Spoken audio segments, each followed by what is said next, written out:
นี่บรรยากาศอยู่หอพักสบายดีทุกคนอันนี้ก็คือบรรยากาศที่หอพักเนาะตอนเช้าๆประมาณ6 โมงปลายนะ6 โมงเช้าเนาะ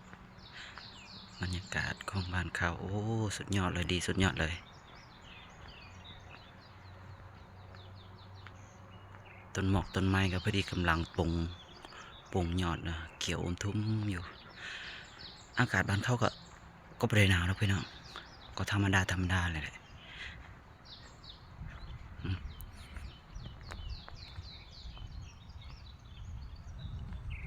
บริหนาวคือที่เขาคิดเนาะ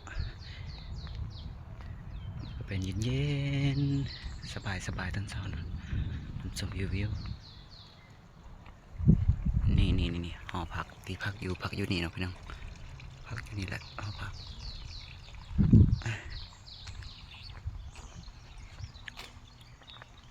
นี่สถานที่หอพักของเขายอดเลย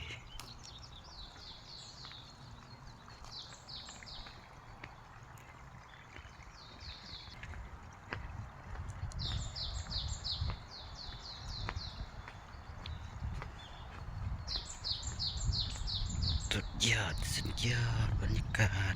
นี่สระน้ำบ่มีน้ำเลยพี่น้องมันแห้งแหละ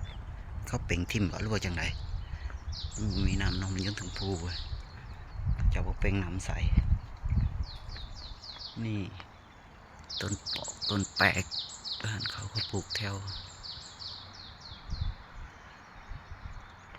งามลา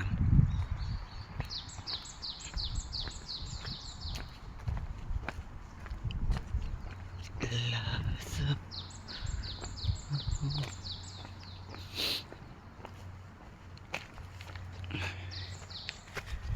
นี่ทางขึ้นพี่น้องโอ้การละถึงของเขาเนาะสุดยอดเลยสวยงาม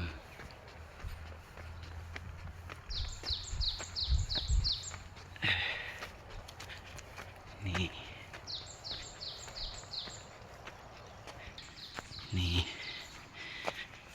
เริ่มไปกินข้าวแล้วตอนเช้าแล้วเริ่มไปหากินข้าวกันพี่น้องไปกินข้าวน้ำกันพุ่นเขาพักกินข้าวอยู่เทิงปุ๊เมื่อยลายเมื่อยขึ้นผู